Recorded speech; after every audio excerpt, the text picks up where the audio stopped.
on the Bossman show, new head coach back is alma mater, Patrick Sellers, Central Connecticut State, the Blue Devils up there out of the NEC Conference. Coach, how you doing, man? Good to talk to you, man. Doing well, doing well. Happy to be on the show and looking forward to talking some hoops. And we got these Knicks going down to Atlanta coming soon, so that's going to be interesting. Let me ask you about that, Coach. I'm shocked that Tom Thibodeau actually made some adjustments finally. Even though I still think, Coach, he should have put Trey Young in pick and rolls, so they're running the same side pick and rolls in the middle, pick over Randall and Rose. Make Trey Young guard one of them on switches. Letting him have on Bullock is not going to help you down the road in Atlanta, I don't think, Coach. Right. You know what? The Knicks look like they got this last couple of games a lot of reluctant offensive players.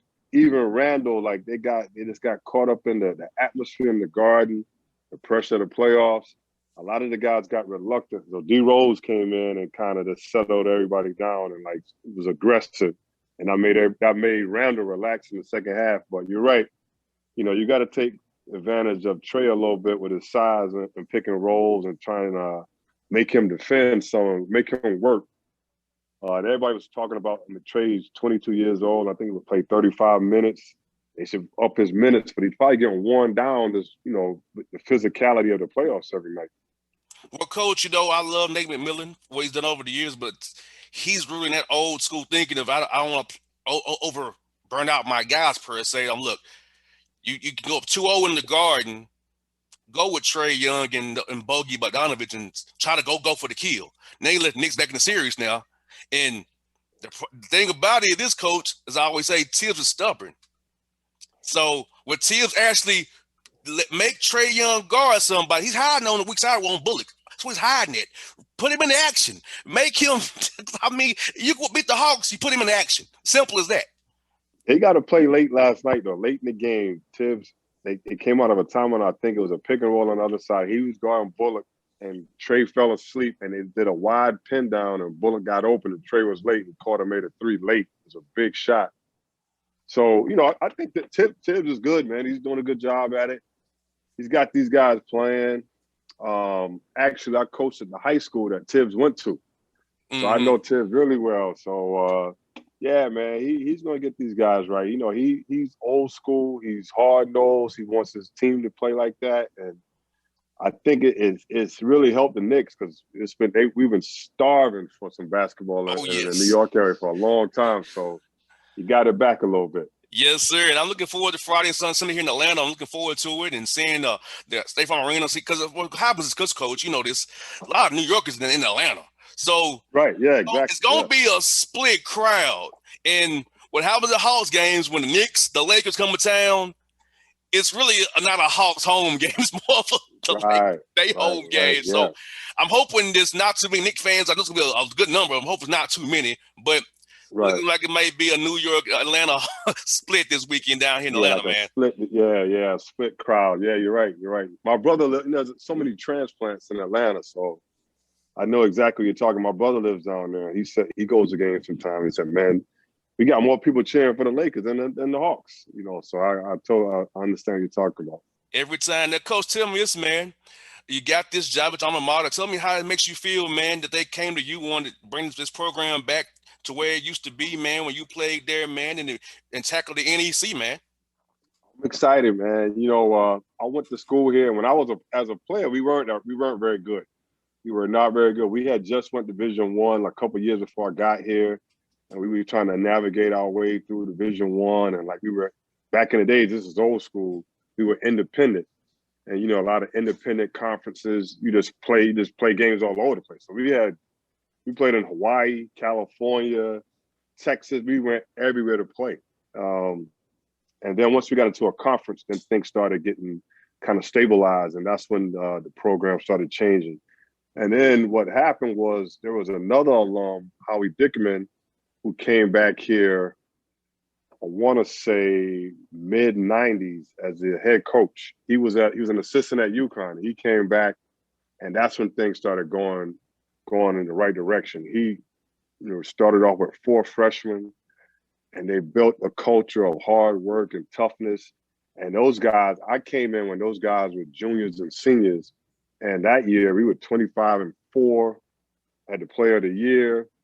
I mean, we dominated the league offensively and defensively. We were number one in both categories. It was a lot of fun. We won the championship, went to the NCAA tournament. Actually, played Iowa. We were a 15 seed. We played Iowa State in the first round, tied the game with 4 minutes to go with the ball. We had a chance to like steal the game. The fans are going nuts for us. And we ended up, we couldn't finish it out. They beat us. And then 2 years later, we go and we break the record for the win total in the league. We had 27 wins, 19 game winning streak. Our best player got drafted by the Sacramento Kings. The next year, we have a guy who was like freshman of the year, ended up being player of the year. So we had it really, really rolling it. And I ended up leaving and going to UMass and then UConn and coached. You know, they kept going and went to another NCAA tournament a few years later. And then coach retired recently, 5-6 years ago. And the program was kind of just falling on hard times. And so, obviously I'm very, this is a very special place for me. I went to school here. I know everybody here. There's an opportunity to come back. So I'm like, hey, man, if I got a shot, I definitely want to come back and I want to get it where we had it before. So I'm excited about the opportunity. Now, let me ask you this, man. When did you decide you want to get into coaching? I know you played and kind of got jumped right into it. So, at what point in your head did you say, "Man, this coaching thing might be good for me down the road in my future"? But the whole, I love playing, man. I still play. I play 3-on-3 now. I'm in shape. I work out all the time. If I could play for the Lakers right now, you see me in the purple and gold right now. The thing is, once you're not good enough to play anymore, the next best thing is coaching. So I played in Europe for a few years, came back from Europe, and I hurt my knee my second year in Europe, so I had surgery. So I was sitting out that year, and my buddy was coaching high school and said, "Hey, you want to be my JV coach?" Like, yeah, why not? And I started coaching, and I just got the bug. And like if you're not going to play at a high level, the next thing is coaching. I started coaching. I started coaching high school and AAU, and I was also part of some good AAU programs. And then we ended up going to. I got the opportunity at Central Connecticut as an assistant coach, and I've been coaching. 21 years later, been coaching. I did a year in China with the pros, but mostly college basketball has been what I've been doing for the last 20 years. And being the high school roots, AAU roots for recruiting is going to be good for you because your relations are already built in. Guys know who you are and know he's corridor up there. So talk about that, being able to relationships you have built with coaches and programs up there to get guys to come up there and be a Blue Devil, man. Right. I was like, again, when I got back from Europe and I started coaching high school, the guy I worked with, Jerry DiGregorio, he's after leaving coaching, he coached with the University of Rhode Island as an assistant coach. He became the head coach at Rhode Island. He also became the assistant coach with the Clippers. And then he was on Mark Jackson's staff with the Golden State Warriors. So Jerry's kind of went all over the place. And it all started from our AAU roots because with the high school thing, we were AAU. So Lamar Odom played for us at AAU. And Lamar graduated from the high school that I coached at. So we had Lamar, and Gary Charles is the guy who used to coach the New York Panthers. And I was Gary's assistant.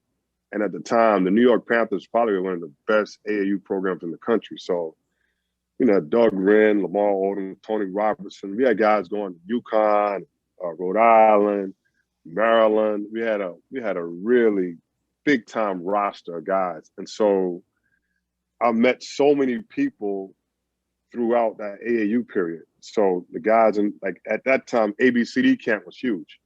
So we would have our guys from New York, Connecticut, Jersey area, Chicago Mean Streets, and Mac Urban Fire would bring their guys from Chicago. T Mac came. I remember when T Mac came out of the blue. Nobody knew who he was. Came from Orlando.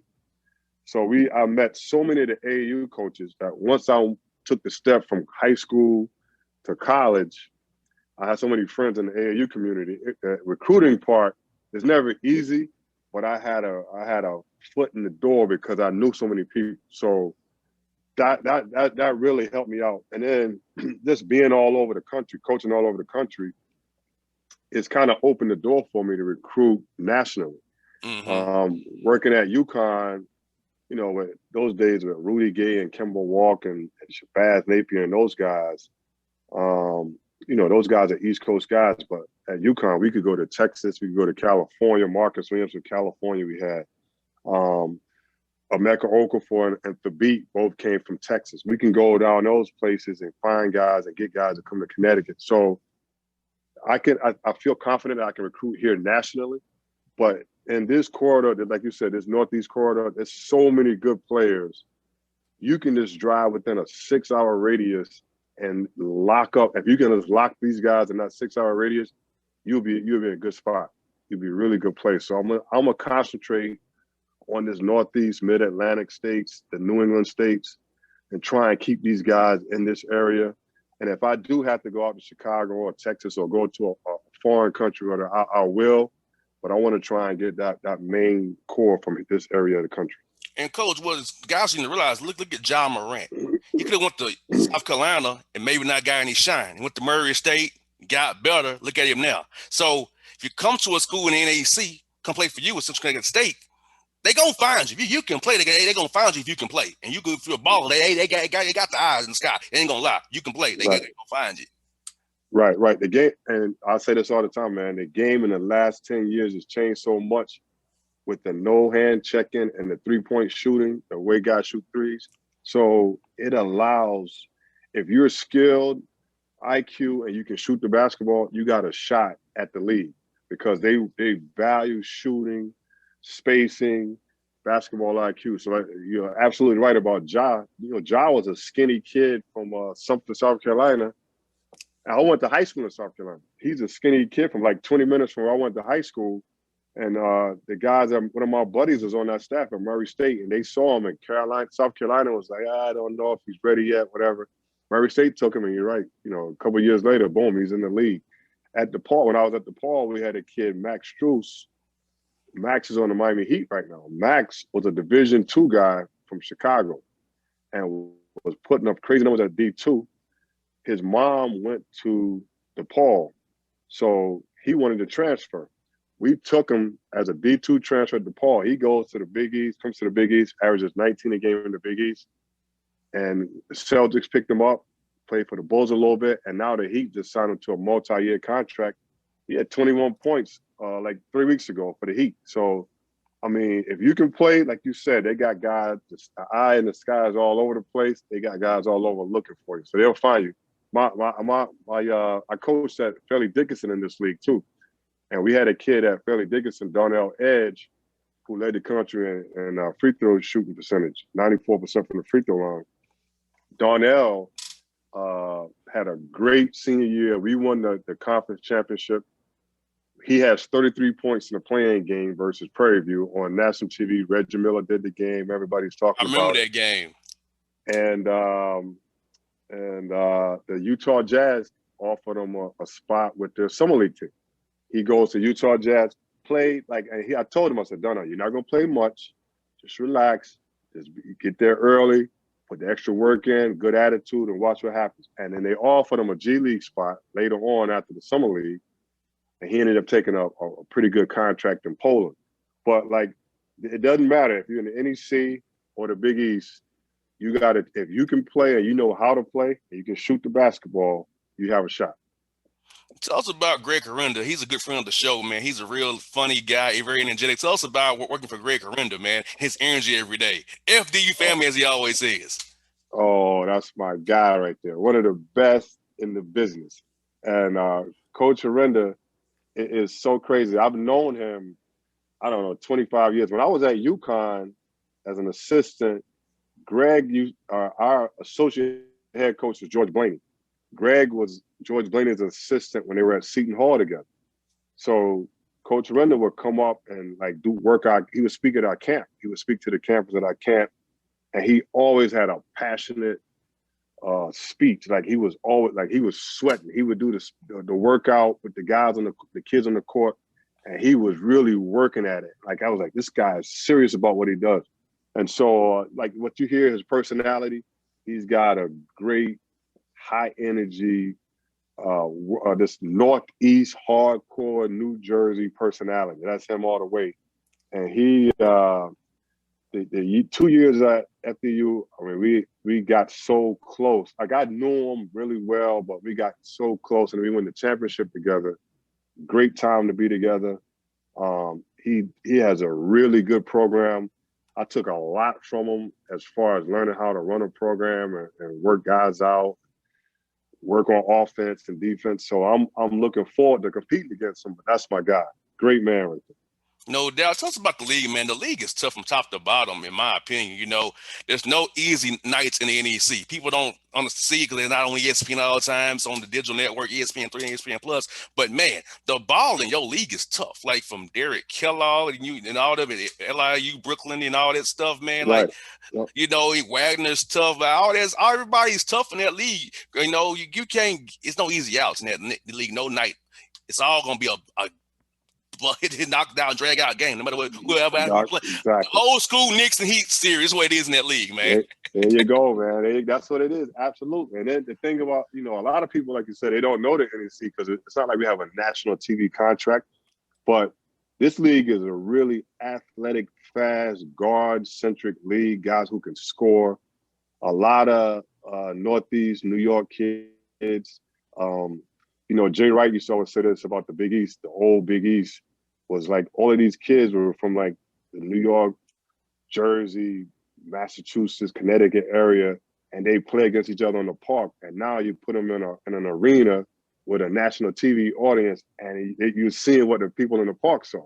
That's what the NEC is very similar to that. It's hardcore, tough kids, a lot of guard-centric, quick and fast athleticism with some character coaches. Like a lot, the coaches, their teams mimic their personalities. So, Horenda's a tough guy. So his teams, they play really hard and they're tough. Jared Grasso, he's another Long Island guy, tough guy. His team at Bryant University, his teams are really good. Like DK used to Derek Kellogg from his UMass days, another guy. So this league is very, very good. A lot of people, and I'm hoping that we can get some more national exposure. The playing game a few years ago helped us, the FDU, to win that we beat Prairie View. We were down 13 in the first half, and we came back and won the game. Great game, and it gave us a lot of attention. So we need more wins like that in the league, in the NCAA tournament, to get more eyes on us. But I think this league is really special. It's a hidden gem. It's a lot of fun. And again, like if you like guard play and perimeter quickness, this is a league for you. And coach, coming up here in June, here you're gonna have guys back on campus, hopefully, to do workouts. For you being your first year there, how's it gonna be for you to get on the court, your guys, see what you have, evaluate the young men, get them stronger, and give them some player development skills and work development going, so you can get them ready for October when everything tips off again. Yeah, so we're gonna do ours a little different. So when I got the job, we have 4 guys on the team, 7 guys in the portal, and we only used 11 scholarships last year. So I'm trying to re-recruit 3 of the guys back, and then I'm also trying to get 6 guys to come. We're getting close to having 3 commitments. I think that's going to happen. Maybe a 4th one in the next couple of days. And then we'll probably still have 2 or 3 more scholarships. So with those 2 or 3 more scholarships, we're going to probably go into July with those, looking at different players. But to answer your question, all our guys are going to do virtual classes in June, July, August. We're going to come back to school when the football team come back, and we're going to go through a 3-week, 4-week mini camp. So during that time, our workouts there, I'm going to try and get guys working out and getting them acclimated to how we're going to defend our ball screen coverage, transition defense, and then work on our offense. So we'll do that in that little 3-4 week mini camp thing that we have right before we start school. And then once we start school, it's on. We'll be right at it, full speed. No doubt. I got the last 2 for you, coach. This, man, what is your favorite food spot in the ATL when you come down here? Ooh, favorite food spot. Aunt Kizzy's is down there, right? Oh yeah. You taking a walk? Yeah. My brother took me down there a couple of times. Yeah, I like that. He kind of takes me all over. I've been in so many different places. I only go maybe once, twice a year, but I want to say Aunt Kizzy's, and I go to the one in LA a lot too. So that's my favorite food spot. And final one for you, this man. What has been your favorite moment in your basketball career? Whether it be playing or Favorite coaching. moment? Yeah, playing or Yeah. coaching. And I've had 21 years. I had a lot of good moments playing, coaching. Um, Even high school, we won a championship, our conference championship with a half court heave at the buzzer to win that game. That was crazy. I said to Horrendo all the time. One of my favorite times in college is down 13 in that play-in game versus Prairie View and coming back to win that game. I've coached in the Final Four. In the Sweet 16, we played Washington with Brandon Roy, and we had a kid on our team, Rashad Anderson, make a three late to put us up to win that game. Great game. That was a knockdown, drag out fight. I was in the 6 overtime game with Syracuse, I and we remember ended up that. losing. Yeah, we lost that game, but that was. I remember after that game, Coach Calhoun coming in and saying, everybody was down. We were down as coaches because we thought we lost the number 1 seed for the NCAA tournament. We still got it, and but Coach said, "Hey, people are going to talk to you guys for years about this game." And every year for the Big East tournament, I get a call from somebody about that game. So I mean, there's a lot of special moments. Even in China, we won a game in China. We got back on the plane. We came back. There's like 2,500 fans at the airport waiting for us to celebrate. So it's been a lot of. It's hard to pinpoint one of them, but I would say my first year playing in Europe, I didn't go to the championship game, and the Wow. semifinal game to get to the championship, I had one of my best games as a player. So I think maybe 25 points and 11 rebounds, something like a lot of assists. But I played at one of my best games. I felt like I was the best game I've ever played as a player. So that's probably one of my best games. No doubt. But coach, I'm definitely gonna Yeah. support you and your team, man. I'll try to give you brothers a chance on the show, man, to come and talk about your program and give you a platform. So coach, they want to come on this show. It's open to you. I don't care. Just let me know. It's done. All right, man. Hey, you get my boy Herenda up there. I definitely got to come up. I gotta beat him on there, man. Yeah, you got to. Hey, when Yeah, he come on the show, man, it's about 40-minute conversation. exactly. Hey, He's thank God classic, I don't man. have commercials to worry about. Thank God for that. No hard outs. Right. He's classic. Hey, coach, you be All good. right. Talk to you real soon, man. Thank you. I appreciate it.